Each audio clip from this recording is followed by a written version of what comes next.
नमस्कार दोस्तों, welcome to all of you online platform 12th plus. आज हम आपके बीएससी बीएड का सेकेंड ईयर का paper quantum mechanics and spectroscopy को डिस्कस कर रहे हैं। उसका पार्ट ए को पूरा यहाँ पर सॉल्यूशन करेंगे। Now let's move on the part A, question number 1। Question number 1 की बात करते तो बोल रहा है कि वीन का विस्थापन नियम का कथन दीजिए। वीन का विस्थापन नियम का कथन को समझने से पहले आपको black body radiation, it means Krishna का विकिरण क्या होता है उसको समझना होगा, क्योंकि ये उसी से कनेक्टेड है। अगर हम क्वांटम मैकेनिक्स की बात करें, 20वीं सेंचुरी से पहले तक क्वांटम मैकेनिक्स का जितना भी आपका थियोरेटिकल पार्ट है उसके बारे में बात की गई, और जो 20वीं सेंचुरी के बाद की बात करते हैं उसका जो प्रथम या फर्स्ट एक्सपेरिमेंट है वो था ब्लैक बॉडी रेडिएशन का प्रायोगिक सत्यापन। उसके तहत क्या बताया गया, एक फेमस साइंटिस्ट थे मैक्स प्लांक। मैक्स प्लांक ने सबसे पहले प्लांक कांस्टेंट जो एच कट जिसकी वैल्यू थी 6.62 × 10⁻34 जूल सेकेंड, ठीक है, उसके जस्ट बाद में उन्होंने ब्लैक बॉडी रेडिएशन के कंसेप्ट को एक्सप्लेन किया। उन्होंने इसका प्रायोगिक सत्यापन से किस तरह एक्सप्लेन किया वो अपन बताते हैं। उन्होंने क्या किया, एक ब्लैक बॉडी कंसिडर की, उसके बारे में बात की। उन्होंने उनकी इंटेंसिटी और वेवलेंथ दोनों के बारे में बात की। अगर हम बात करें तो उन्होंने क्या देखा प्रायोगिक सत्यापन में कि जैसे जैसे आप एक कोई ये इन्होंने प्रायोगिक सत्यापन बात की, ये इधर इनकी इंटेंसिटी की बात हो रही है और इधर इनकी लैम्डा की एम की बात हो रही है, ठीक है। किसी ब्लैक बॉडी के जो मैक्सिमम पावर रेडिएटेड हो रही है वो पर्टिकुलर किसी टेम्परेचर पर, एब्सोल्यूट टेम्परेचर पर, तो इन्होंने देखा कि जैसे जैसे आप टेम्परेचर की वैल्यू बढ़ा रहे हो, जैसे इस ग्राफ में आप देख रहे हो टेम्परेचर जैसे वैल्यू बढ़ रही है, जो लैम्डा एम की वैल्यू है वो डिस्प्लेस्ड हो रही है कम की ओर। इट मीन्स जो लैम्डा एम है इनकी आपकी, it is inversely proportional to 1/T। Okay guys, it means आप जैसे जैसे लैम्डा एम की वैल्यू इंक्रीज करते हो टेम्परेचर की वैल्यू क्या होगी, डिक्रीज, ठीक है। जो ये वीन का विस्थापन नियम है ये इन दोनों में रिलेशन बताता है। रिलेशन किस तरह से बताता है, जो आपकी लैम्डा एम है it's multiply with the T is equal to हो जाएगा आपका कांस्टेंट। ये वीन के विस्थापन नियम का मैथमेटिकल फॉर्म है, ठीक है। यहां पर जो कांस्टेंट है इस कांस्टेंट को हमने मान लिया क्या बी, जिसकी वैल्यू क्या होती है 2.898 multiply with the 10⁻³ metre kelvin. ये इस कांस्टेंट की वैल्यू होती है। It's all about the mathematical expression of Wien displacement law, ठीक है। इसमें इन्होंने क्या देखा, जैसे जैसे आप टेम्परेचर को बढ़ा रहे हो, जैसे कि मैंने ये आप एक टेम्परेचर मान लिया यहाँ पर, ये T1, ये आपका टेम्परेचर हो गया T2, ये होगा टेम्परेचर T3 और T4। इस कंडीशन में जो T4 टेम्परेचर है वो सबसे ज़्यादा है, T3 उससे कम है और T2 उससे कम और T1 उससे भी कम।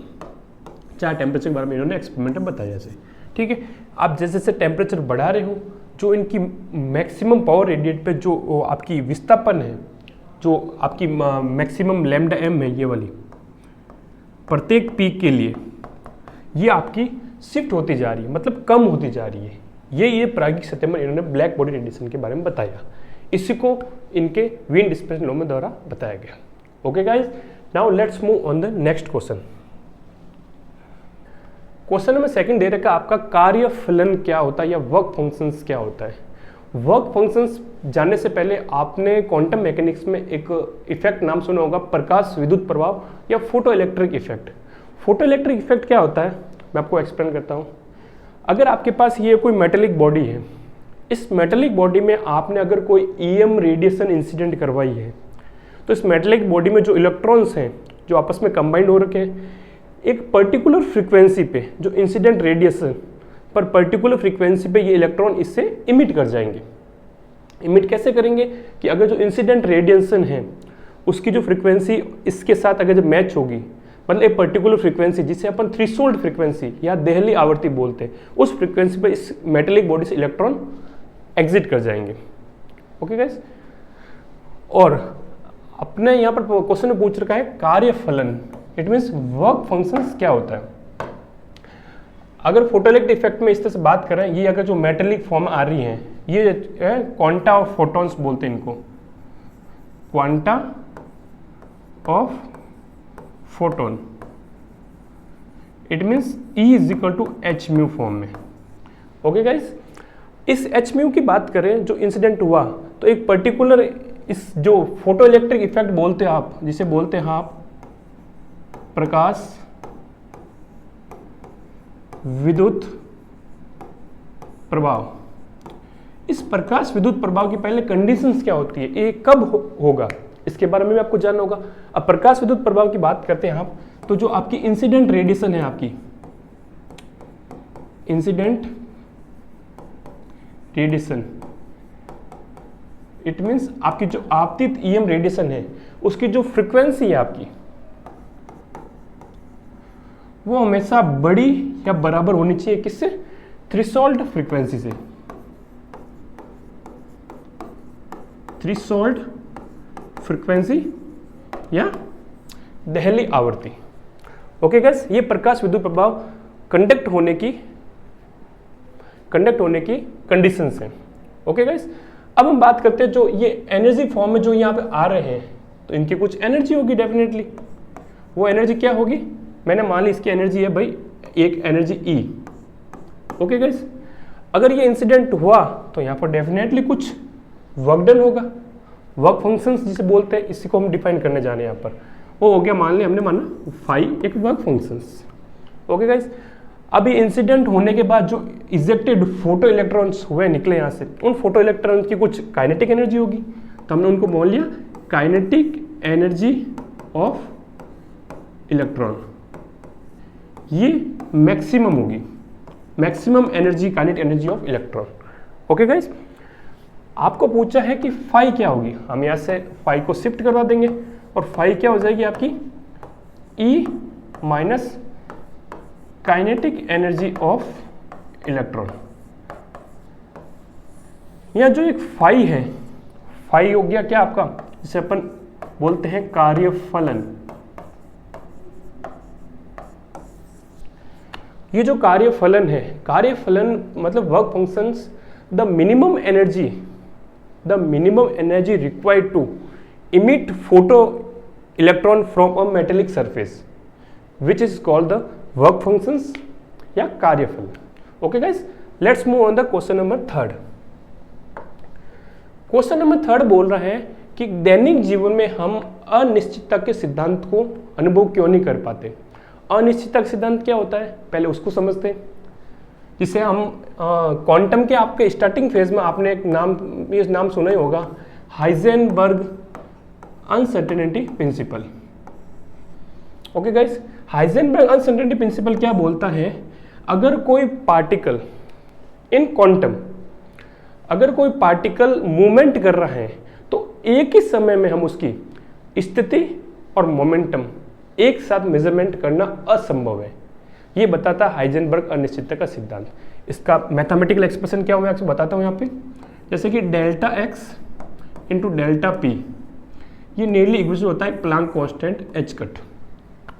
इसके साथ एक रिलेशन इन्होंने और दिया है, वो होता है delta E multiply with the delta t, it's nearly equal to h cut.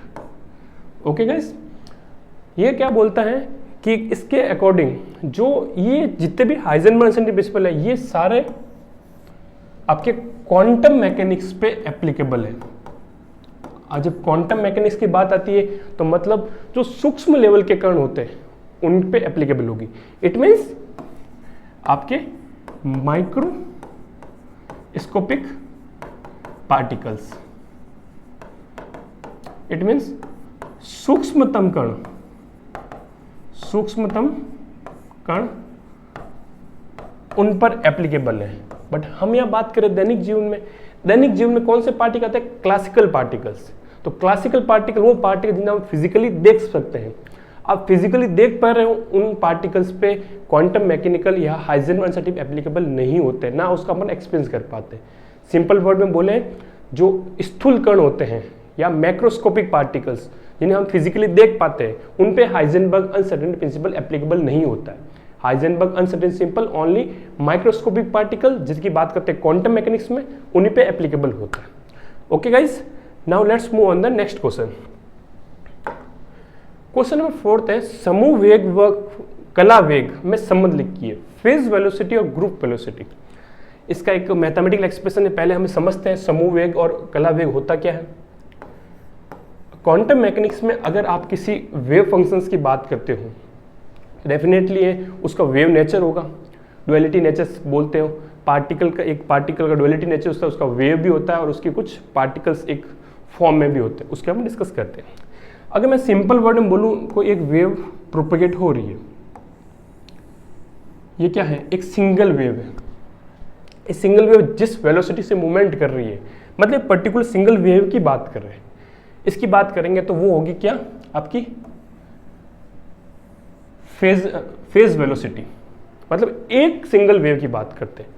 Next में हमने क्या किया कि आपने बहुत सारी वेव्स का एक सुपरपोजिशंस ले ली, बहुत सारी कंबाइंड, जिसे बोलते हैं वेव बंडल या एक पैकेट्स ऑफ, मतलब तरंगों का एक समूह, बहुत सारी तरंगों का एक आपने इस तरह से समूह ले लिया, मतलब सुपर इम्पोजिशन होगी एक दूसरे पे से। इस कंबाइंड फॉर्म का एक, जब ये किसी वेलोसिटी से मूवमेंट कर रही है, उसे आप बोलते हो क्या, ग्रुप वेलोसिटी। ओके गाइज, हमें यहाँ पूछा है कि समूह वेग व कला वेग में संबंध क्या होता है। चलो हम इसका मैथमेटिकल एक्सप्रेशन डेरिवेशन करते हैं।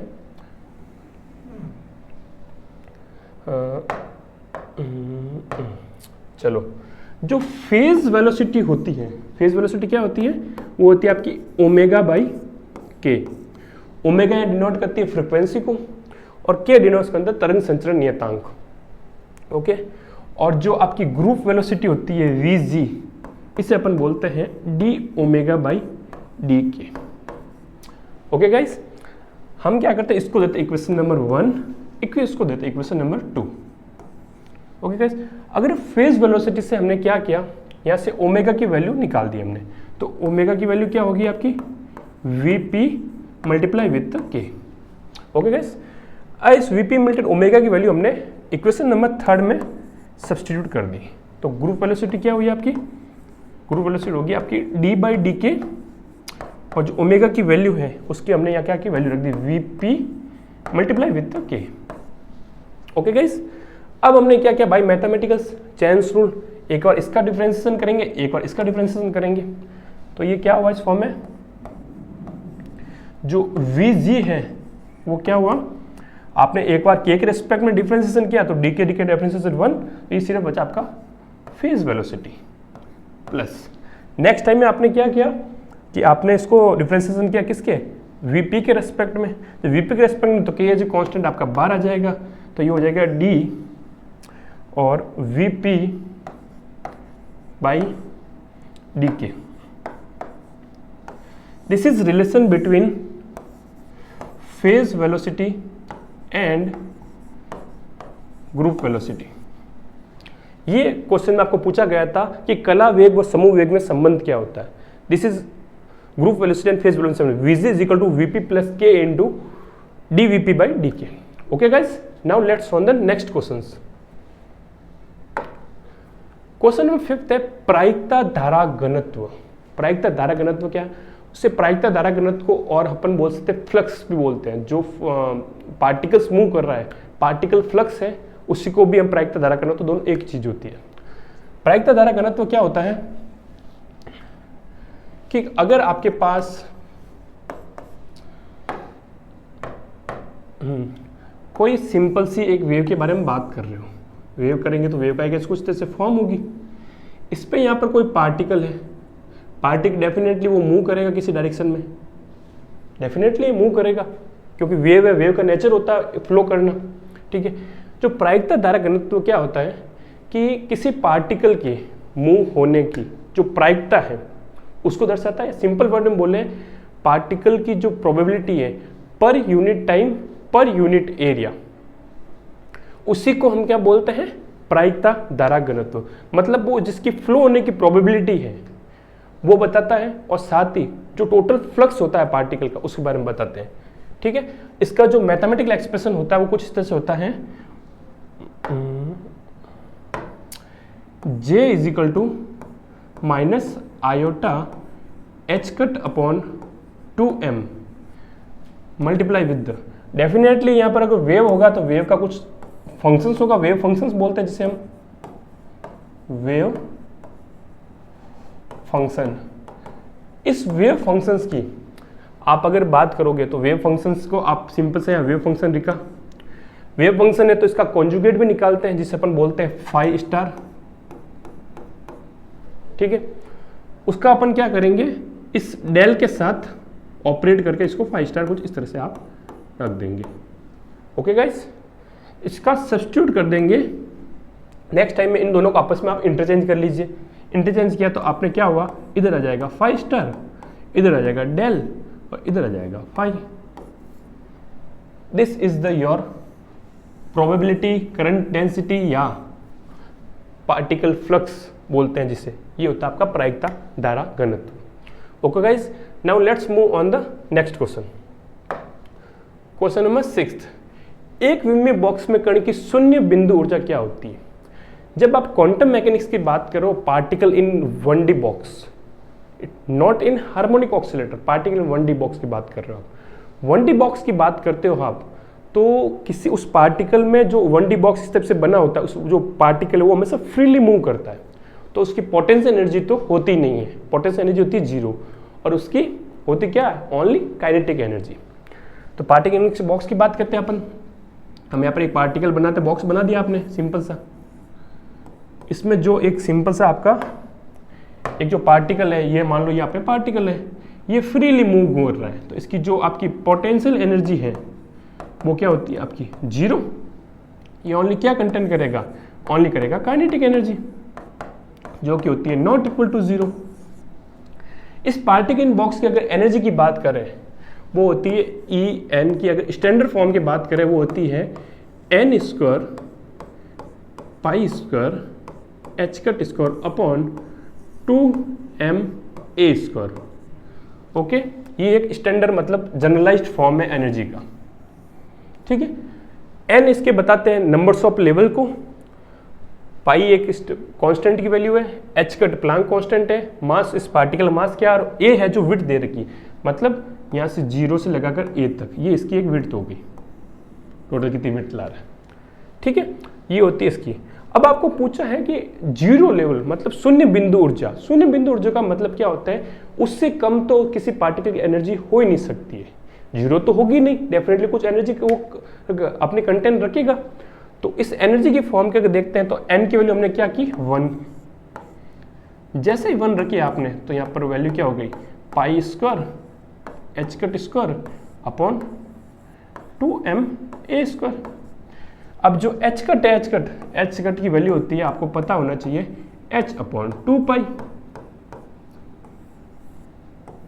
ठीक है, अब हमने h कट की जगह इसकी ये वैल्यू रख दी, तो जो ये E1 है ये होगी आपकी पाई स्क्वायर, h कट की जगह h square upon 4 pi square 2ma square. Pi square से pi square cancel out, 4 multiply with 2 8ma square. तो जो आपकी E1 की वैल्यू है या E0 बोलते हैं आप, उसकी वैल्यू हो जाएगी आपकी h square upon 8ma square. ये आपके पार्टिकल की होती है शून्य बिंदु ऊर्जा या 0 point energy for a particle in 1 dimension box. Okay guys, ये आप बात कर रहे हो ना, तो ये इसको आप 0 पॉइंट एनर्जी या प्राथमिक ऊर्जा स्तर की एनर्जी भी बोलते हैं। ध्यान रखना, दोनों में फर्क है। एक आप बोलते हो ऊर्जा स्तर, एक बोलते हो आप उसकी एक्साइटेड स्टेट को 0 point energy, first excited state energy, second excited state energy. जब आप 0 की बात करो तो शून्य बिंदु ऊर्जा और प्रथम ऊर्जा स्तर बोलते हैं। जैसे आप सेकंड में जाओगे वो सेकंड ऊर्जा स्तर की ऊर्जा, बट वो फर्स्ट एक्साइटेड एनर्जी कहलाती है। Okay guys, now let's move on the next question. Question number 7 बोल रहा है एलएस युग्मन सदिश चित्र बताइए। आपने स्पेक्ट्रोस्कोपी में आपने 3 क्वांटम नंबर की नाम सुनो होगी, total angular momentum, orbital angular momentum और स्पिन एंगुलर मोमेंटम। 3 चीज़ों को बताइए। ये मैं आपको एक सिंपल सा एक आपने क्या किया, एक मैग्नीशियम एलिमेंट लिया आपने, जिसका इलेक्ट्रॉनिक कॉन्फ़िगरेशन आपको पता होगा 1s2 2s2 2p6 3s2। मतलब लास्ट ऑर्बिट है 3s2 में, जिसमें 2 इलेक्ट्रॉन होते हैं s ऑर्बिट में। ठीक है, अगर s ऑर्बिट में 2 इलेक्ट्रॉन होते हैं तो डेफिनेटली मैंने माना ये एक इलेक्ट्रॉन है, ये आपका एक दूसरा इलेक्ट्रॉन है। ठीक है, अगर पहले इलेक्ट्रॉन की बात करें, इसकी कुछ L1 होगी, और L1 बोलते हैं orbital quantum number for first electron के लिए। इस तरह सेकंड होता है, उसके लिए भी L2 होगी, जो सेकंड वाले पार्टिकल्स के, सेकंड वाले इलेक्ट्रॉन के लिए ऑर्बिटल क्वांटम नंबर। इसी प्रकार इसकी दूसरी होगी S1, और इसी तरह से S2, ये होगी इनकी दोनों की spin angular momentum number. Okay guys, जब टोटल एंगुलर मोमेंटम की बात आ जाएगी, ठीक है, तो जो अपन यहाँ बोलते हैं कौन सी आपको कपलिंग करनी है, LS कपलिंग। LS कपलिंग की बात होगी तो अपन पहले निकालेंगे क्या, कैपिटल L। ठीक है, कैपिटल L क्या होता है, इसका L1 की वैल्यू, इसकी L2 की वैल्यू, तो ये होगी L1 प्लस L2। ठीक है, इसी तरह आप जब कैपिटल S निकालोगे वो हो जाएगी क्या, S1 प्लस S2, और जब आप टोटल एंगुलर मोमेंटम की बात कर रहे हो वो हो जाएगी आपकी J, जो हो जाएगी आपकी L प्लस S। ये तो इनकी होगी कपलिंग के बारे में बातें। LS कपलिंग किस तरह से होती है, LS कपलिंग में पहले आप दोनों ऑर्बिटल क्वांटम नंबर को ऐड करोगे, फिर स्पिन क्वांटम नंबर को ऐड करो, फिर दोनों को समेशन करके अपन टोटल क्वांटम नंबर को निकाल देंगे। ठीक है, अब इसका अपने को बताना है क्या, वेक्टर डायग्राम। वेक्टर डायग्राम हमने क्या किया, सबसे पहले हमने बात की, आपने ऑर्बिटल क्वांटम, हमने पहले सबसे पहले लिया L1 के बारे में बात की। ठीक है, अब जब आप L1 की बात करते हो तो इसकी जो L1 है ये होगी L1, ये इसके एक्सिस के अकॉर्ड इस टाइप से रिवॉल्व कर रहा है। इसी तरह से आपने L2 की बात की, ये आपका हो गया L2। Okay guys, L1 L2 निकले, जब दो वेक्टर्स किसी इस फॉर्म में है तो उनका रिजल्टेड हमेशा उसके मिडिल से प्रोपोगेट करेगा। ठीक है, तो ये इनका रिजल्टेड जो L है ये हो गया इनका रिजल्टेड L, ये इसमें इस फॉर्म में से रिवॉल्व करेगा इस वेक्टर रिंग। मतलब ये L1 ये L2 ये इसकी मिडिल से दोनों का समेशंस वेक्टर एडिशंस के L निकल गया। ओके गाइस, अब बात करते हो आप स्पिन ऑर्बिट की बात, तो स्पिन ऑर्बिट में ये हो गया आपका S1 वेक्टर, यहाँ ये शो नहीं हो रहा है, ये यहाँ पर है S1 स्टार। ठीक है, ये हो गया आपका S2 स्टार, और इन दोनों का रिजल्टेड ये S, ये भी इस तरह से कुछ रिजल्ट हो गया। ठीक है, अब इसका अगर ये L है ये S है, दो वेक्टर का वापस में वही सेम चीज, दोनों का रिजल्टेड कहाँ होगा, इनके मिडल से, ये इनका मिडल से इनका टोटल एंगुलर मोमेंटम J। ठीक है, और ये पूरा इस जो रेफरेंस एक्सिस है उसकी चारों ओर इस तरह से कुछ रिवॉल्व कर रहा है। ये इसका है vector diagram for LS coupling. किसी एक एलिमेंट से हमने एग्जांपल से समझाया, इस तरह से होता है, मतलब total resulted of L, total resulted of S, दोनों का जो फाइनल रिजल्ट होता है, जो टोटल एंगुलर मोमेंटम जिसे बोलते हैं J, वो इस तरह से कुछ निकलेगा। Okay guys, now let's move on the question number 8। Question number 8 बोलता है स्टर्न गेरलैक प्रयोग में दो रेखाएं क्यों प्राप्त होती है। सिंपल सी बात करें, why two lines were obtained in stern गेरलैक experiment. Stern गेरलैक experiment आपने सुना होगा, the famous to scientist stern and गेरलैक, जिन्होंने 1922 में ये एक्सपेरिमेंट परफॉर्मेंस किया। इस एक्सपेरिमेंट उन्होंने क्या किया, एक सिंपल सा एक एक्सपेरिमेंट ऐसे सेटअप था जिसमें एक ओवन था, ओवन में से उन्होंने एक मोनोक्रोमेटिक टाइप्स की जो बोलते हैं एजी मतलब सिल्वर एटम की एक बीम उन्होंने प्रोपोगेट करवाई। ये मैं डायग्राम बता दूं, जो यहाँ से यहाँ एक इस तरह से कुछ एक ओवन बना होता है, ओवन में आपके जो एजी की यहाँ से एक बीम निकलती है। ठीक है, इस बीम को इन्होंने क्या किया, एक आपका नॉन होमोजीनियस मैग्नेटिक फील्ड से इन्होंने इसको पास आउट करवा दिया। ठीक है, नॉन होमोजीनियस से पास आउट कराया, तो सिल्वर जो होता है, सिल्वर का जब इलेक्ट्रॉनिक कॉन्फ़िगरेशन की बात करें या पीरियोडिक में आप उसकी पोजीशन देखते हो, तो सिल्वर की पोजीशंस होती है, उसमें इलेक्ट्रॉन्स पोजीशन में जो नंबर आता है वो होता है 47 नंबर। 47 पर नंबर आता है आपका Ag, इट्स मीन सिल्वर में इस तरह से जब आप उसका इलेक्ट्रॉन के अरेंजमेंट देखते हो, तो अरेंजमेंट में क्या होता है, 26 इलेक्ट्रॉन्स विल बी कंबाइंड, मतलब वो एक दूसरे, मतलब एक की अप है एक की डाउन स्टेट है, दोनों वो कंबाइंड करके एक दूसरे को कैंसिल आउट करते हैं उनकी स्पिन। एक इलेक्ट्रॉन होता है जो क्या होता है, वो फ्रीली रहता है। फ्रीली मतलब या तो वो रहेगा अप स्टेट में या रहेगा वो डाउन स्टेट में। ओके गाइस, अब ये चीज़ पता चल गई। फिर इन्होंने देखा कि जैसे ये दो स्टेट में ये दो इलेक्ट्रॉन है इनसे से, एक अप स्टेट डाउन स्टेट, ये जैसे इस मैग्नेटिक फील्ड से नॉन होमोजेनियस मैग्नेटिक फील्ड जब जैसे निकलेगा तो नॉन होमोजेनियस मैग्नेट क्या करेगा, या तो इसको अप पोजीशन में कर देगा या डाउन पोजीशन में शिफ्ट कर देगा।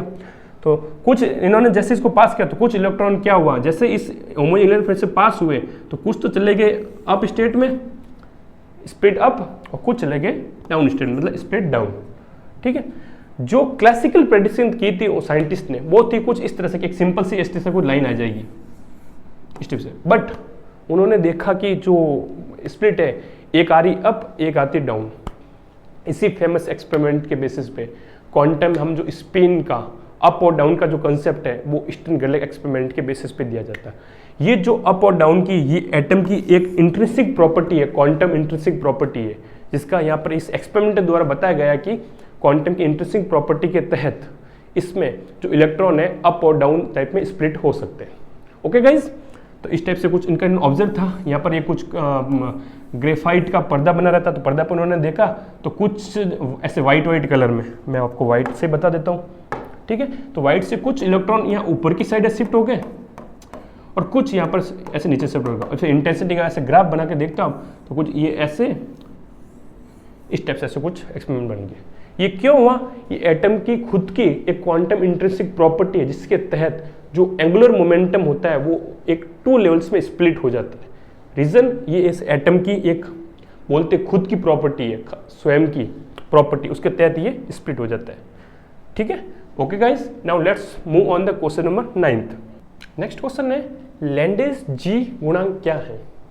लैंडेस जी गुणांक से एक मल्टीप्लिसिटी फैक्टर को बताता है। इससे प्रीवियस क्वेश्चन में हमने देखा कि 3 क्वांटम नंबर, एक थी आपकी स्पिन क्वांटम नंबर, एक थी एंगुलर मोमेंटम क्वांटम नंबर, एक थी total angular momentum quantum number. इन तीनों क्वांटम नंबर में एक रिलेशन बताता है जो एटॉमिक में जो एनर्जी की स्प्लिटिंग होती है उस स्प्लिटिंग फैक्टर को एक रिलेट करने का एक फैक्टर बताता है, जिसकी वैल्यू क्या होती है वो अभी हम यहाँ बताते हैं आपको। इसमें जो जी जे होता है, जी जे की वैल्यू होती है 1 plus j plus 1 plus s plus 1 minus l plus 1 divided by 2जे प्लस 1। ये होता है आपका Lande's g factor. It's all about the multiplicity factor. ये एटम के जो एनर्जी लेवल को उस बारे में डिफाइन करता है। Okay guys, now let's move on the next question. Question number 10 बोला स्पेक्ट्रम में डेल्टा जे -1 0 और +1। डेल्टा जे से समझ गए होगा, ये बात कर रहा है रोटेशनल स्पेक्ट्रोस्कोपी। रोटेशनल स्पेक्ट्रम इन जो रेस्पेक्ट में जो सिलेक्शन रूल्स दे रखे हैं -1 0 और +1, इनके रेस्पेक्ट में जो ब्रांचेज होती है या शाखाएं होती है उन शाखाओं के नाम बताइए। चलो बात करते हैं। आपको पता ही होगा जो डेल्टा जे है, इट मीन्स आप बात करते हो किसकी, रोटेशनल स्पेक्ट्रोस्कोपी। ठीक है, और रोटेशनल स्पेक्ट्रो कौन से रीजन में होती है ये भी पता है आपको, माइक्रोवेव रीजन्स या म्यू रीजन। जब आप ईएम रेडिएशन की जो आप सीरीज देखते हो जिसमें वाइब्रेशनल आता है, रोटेशनल आता है, दोनों का कंबाइंड फॉर्म आता है, ये कौन से रीजन में, ये माइक्रोवेव रीजन्स में आती है। अब इनमें आपको इसमें 3 सिलेक्शन रूल्स इन्होंने दे रखे हैं। 3 सिलेक्शन रूल्स बात करते हैं अपन। जो डेल्टा जे की वैल्यू है, सबसे पहले वैल्यू आपकी होगी -1, फिर सेकेंड नंबर जो वैल्यू आई है आपकी 0 और थर्ड नंबर वैल्यू इन्होंने बताई आपकी क्या, +1। इन 3 के रेस्पेक्ट में जो आपकी ब्रांचेज है उन ब्रांचेज के इन्होंने नाम पूछे। जो -1 ब्रांच होती है उसको बोलते हैं आप क्या, पी ब्रांच या पी शाखा। ठीक है, और जो 0 के रेस्पेक्ट में होती है उसे बोलते हैं क्यू ब्रांच, और जो +1 होती है उसको बोलते हैं आप आर ब्रांच। ये 3 सिलेक्शन रूल में 3 शाखाओं के नाम होते हैं। यही आपको इस क्वेश्चन में इतना पूछा गया था। ओके गाइज, ये हमने क्वांटम मैकेनिक्स स्पेक्ट्रोस्कोपी का पार्ट ए का कंप्लीट सॉल्यूशन यहाँ पर एक्सप्लेन कर दिया।